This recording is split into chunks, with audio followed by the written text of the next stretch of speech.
¿Cómo están? Bueno, hoy retomamos las charlas de astrología espiritual y Kabbalah. En esta primera parte voy a desarrollar algunos de los fundamentos para entender, digamos, la base que hay entre la astrología y la psicología, de modo tal que podamos entender este aspecto trinitario de astrología, psicología y Kabbalah.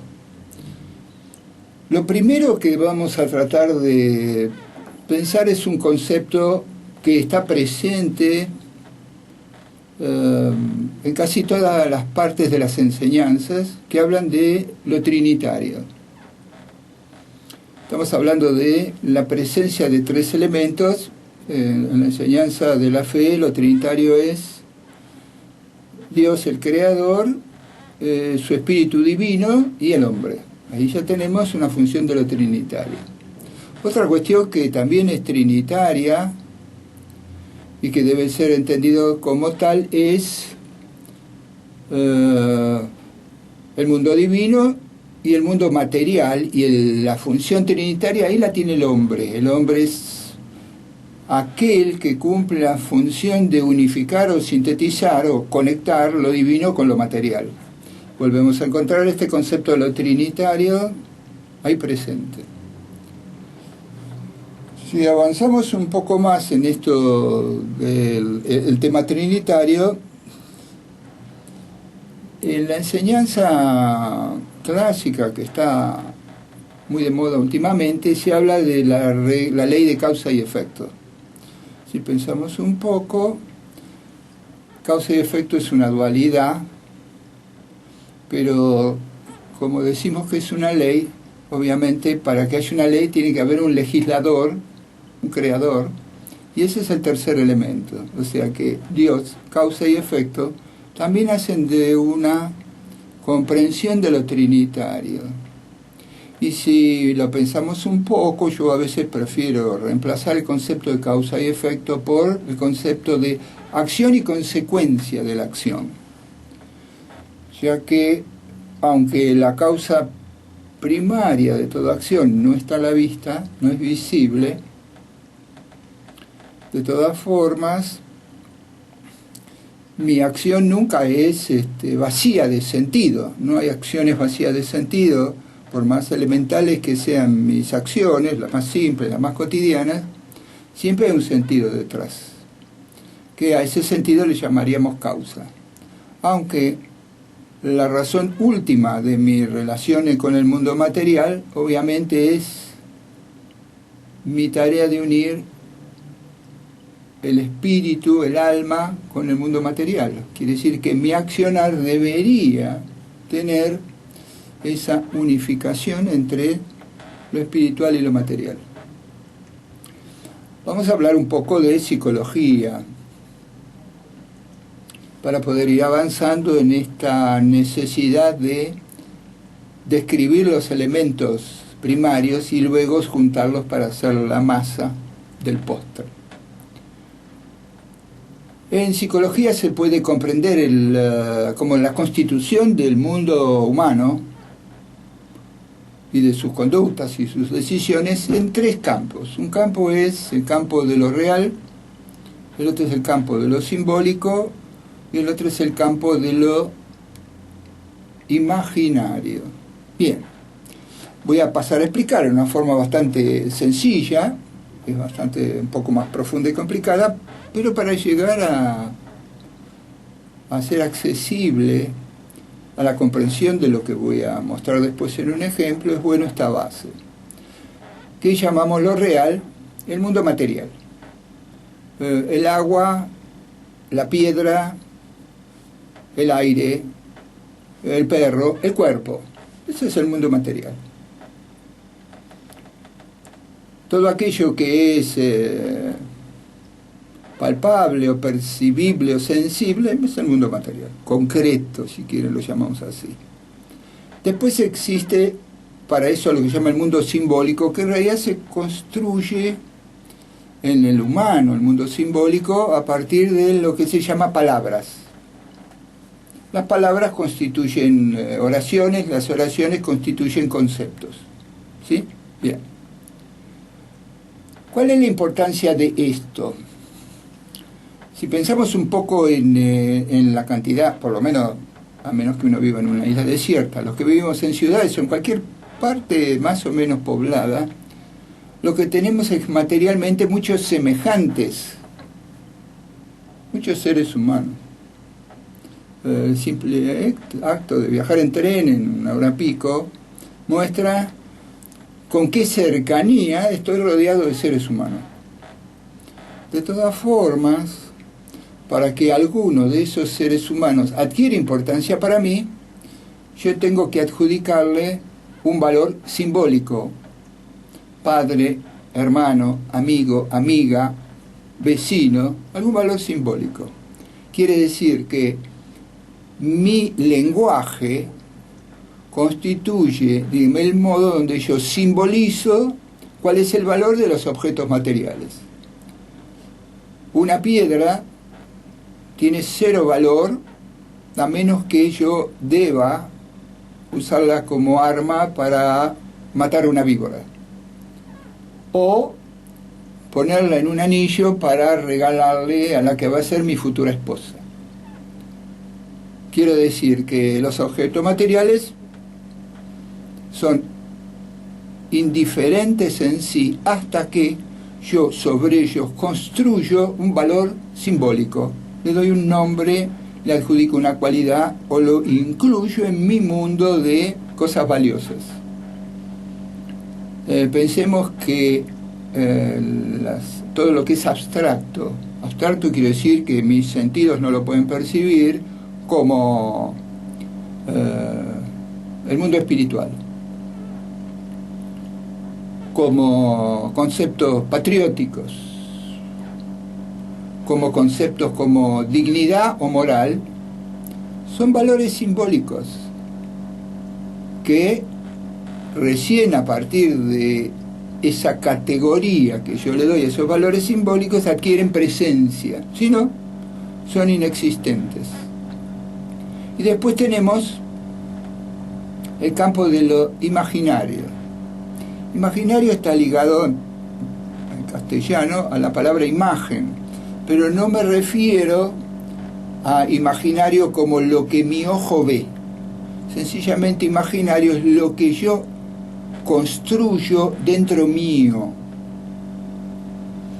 Y de ese modo, cuando establezco con un ser humano, le doy una categoría simbólica, por ejemplo, mi novia. Ahí, además, le adjudico a mi novia valores, capacidades, méritos que yo imagino que tiene. Es característico de esto que digo, que en el momento en que uno se pelea o se aleja de esa persona, todos estos valores imaginarios se esfuman, desaparecen, como si nunca hubieran existido en el mundo real. Bueno, en el mundo real no existen, existen en el mundo de mi mente, de mis deseos y de mis emociones, pero en la realidad no existen. Yo construí este mundo imaginario de valores y de defectos también, ¿no?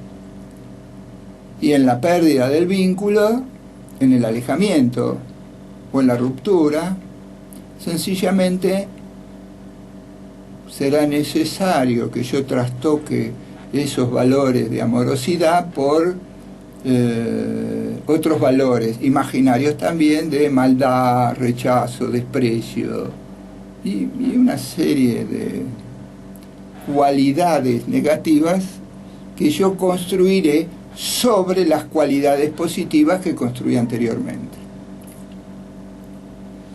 Este terceto de elementos que he descrito forma parte de la construcción del mundo vivencial del ser humano.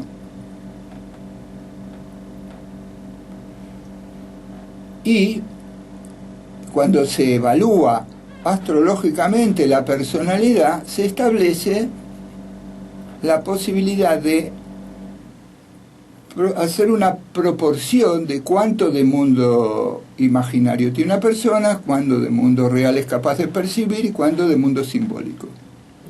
Y en esa variedad de proporciones es cuando nosotros establecemos cuáles son las capacidades naturales de la persona, espontáneas, propias de sí mismo, para dedicarse a tareas, a misiones o a funciones.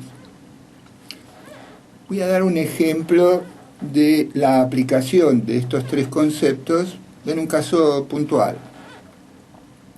Yo tengo una consultante que no vive acá, vive en el extranjero, y que suele recurrir a mí para anticipar cuál es el resultado de los vínculos de orden comerciales, personales, laborales, sentimentales. Es una forma de evitar que el mundo imaginario adjudique valores excesivos o que no están presentes en determinada persona y luego uno establece vínculos y compromisos y después aparece la famosa desilusión. Bien. Hace bastante tiempo que esta persona me consulta, pero sorpresivamente este año está en Buenos Aires. Apareció en Buenos Aires, me llama por teléfono y me cuenta que vino por una razón fundamental. Tiene acá una amiga muy querida y muy apreciada que le contó que su profesor de música tiene todos los valores necesarios para que esta amiga que viaja, que vive afuera, encuentre su pareja definitiva. Establecieron un vínculo a través del famoso internet y se escribieron y se contaron cosas y bueno, y que sí, que no, todo ese proceso de narrarle al otro cosas personales con el objeto de que el otro nos valore. Bien. La cuestión es que esta consultante extranjera decidió subirse a un avión y venir a conocerlo personalmente. El diálogo había sido muy interesante y parecía que tenían una cantidad de valores en común y criterios parecidos de lo que era la vida, el amor y la pareja. Y entonces decidió aparecer. Cuando yo escucho cuál es el objetivo, rápidamente le digo, bueno, dame la fecha de este novio, futuro novio que tenés, hombre de tu vida, y le echo un vistazo. Y bueno, la observación de lo que leí del vínculo entre una carta astrológica y otra carta astrológica, que me permite a mí elucidar mundos prácticos, mundos imaginarios y mundos simbólicos de cada uno de ellos, y cuál es el resultado de la combinatoria de eso, da para mí una respuesta que le planteo. Te vas a desilusionar, es todo lo que le digo.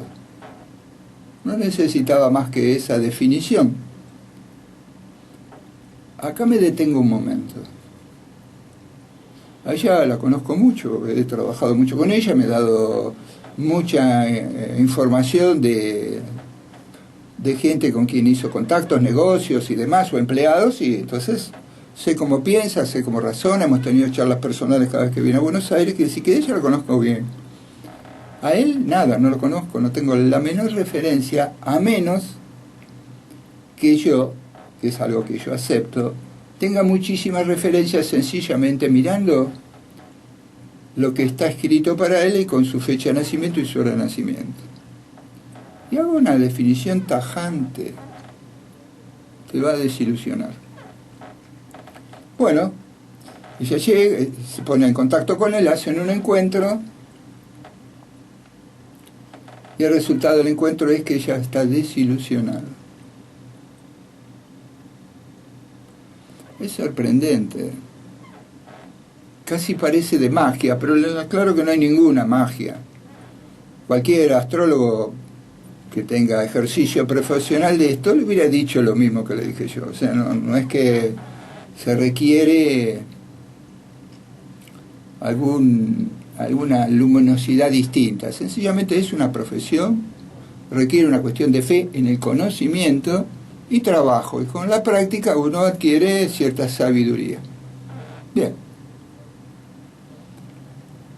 si me hubiera consultado, se hubiera ahorrado el viaje, vive lejos, cuesta caro, viaja, no se queda, la desilusión también es muy fuerte. Bueno, la cuestión es que, muy enojada consigo mismo, y también un poco consigo mismo por haberle creído a la amiga, también un poco por la amiga, aunque la mejor intención de la amiga por supuesto estuvo presente, y se volvió. ¿Por qué lo muestro? Como un ejemplo de los muchos que uno tiene en la cartera de trabajo.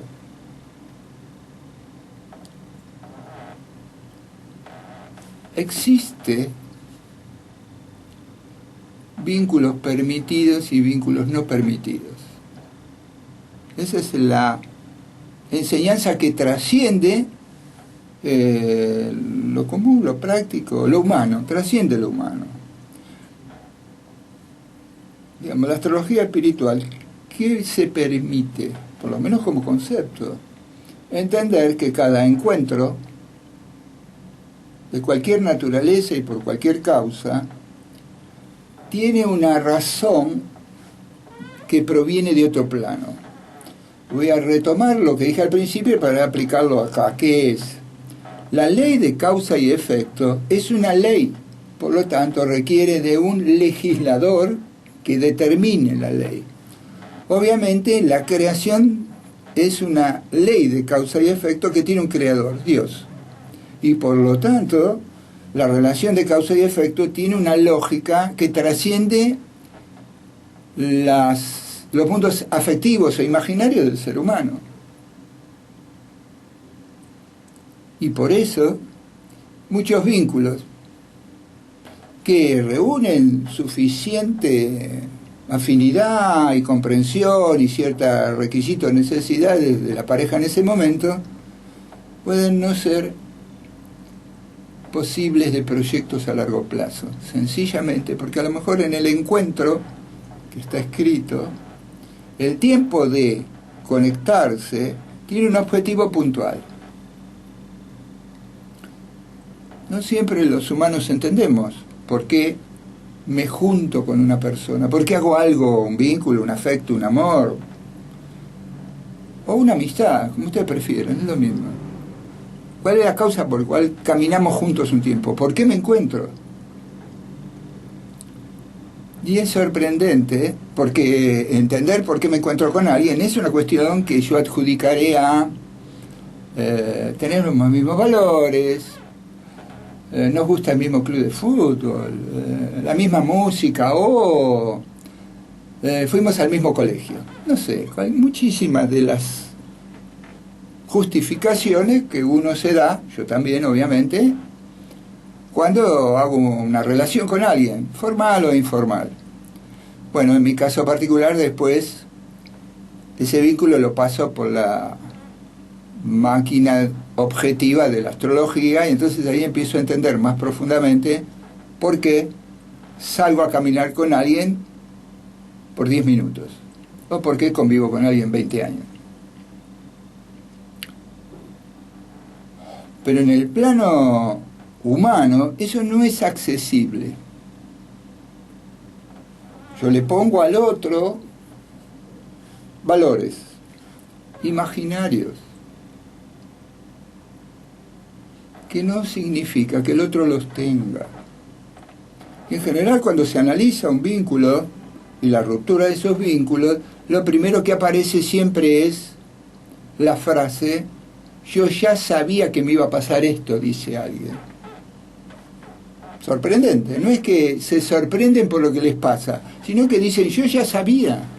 Entonces la pregunta es, si ya sabía, es porque una parte del ser, diríamos el alma, tenía claro cuál era el objetivo del encuentro con X persona.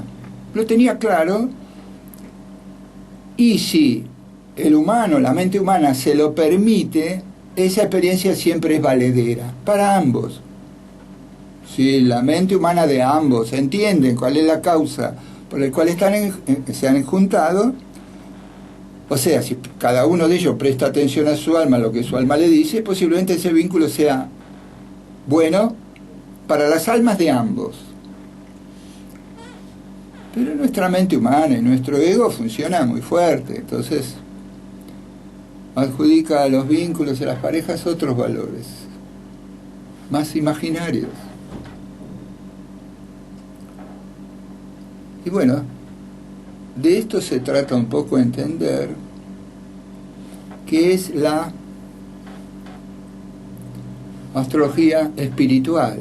Es una herramienta que le permite a uno conocerse más a fondo y, si quiere, aceptar que en realidad no vino a hacer esto, sino que vino a hacer aquello. Por lo menos para que lo que haga sea más afín con lo que su alma vino a aprender en esta encarnación. Miren, les voy a dar un pequeñísimo ejemplo antes de terminar esta parte, después entremos de un caso personal. Sencillamente, fui a trabajar a Quilmes. Volvía de Quilmes. Me olvidé un papel. Volví a tomar un colectivo, fui a buscarlo. Volví al fin y al cabo a tomar el transporte y llegué a Quilmes. Cuando llegué a Quilmes, resolví todo y volví a Buenos Aires. Bien. Vuelvo a Buenos Aires, bajo del subte, me levanto bruscamente y una persona que está parada se asusta. Me pareció incorrecto avanzar, retrocedo y le dejo avanzar a esa persona y pasan 3, 4 más. Estoy describiendo una pavada, algo de lo común. Bueno, al fin y al cabo llego hasta mi casa. Subo las escaleras del subte y mientras mi cuerpo sobresale por la mitad, justamente en ese instante se cruza una amiga y maestra espiritual. Nos miramos, hola, ¿qué haces? Nos entramos a reír. ¿Por qué? Porque dice, no, yo pensaba llamarte, pero en realidad estoy muy cansada. Pero estaba escrito que nos teníamos que encontrar. Nos fuimos a tomar café y hablamos de algunos temas. Bueno, y no más que eso. Pero los dos teníamos claro lo siguiente. No era casual. Ese encuentro no era casual, como ningún encuentro es casual. Bien, corto acá y luego introducir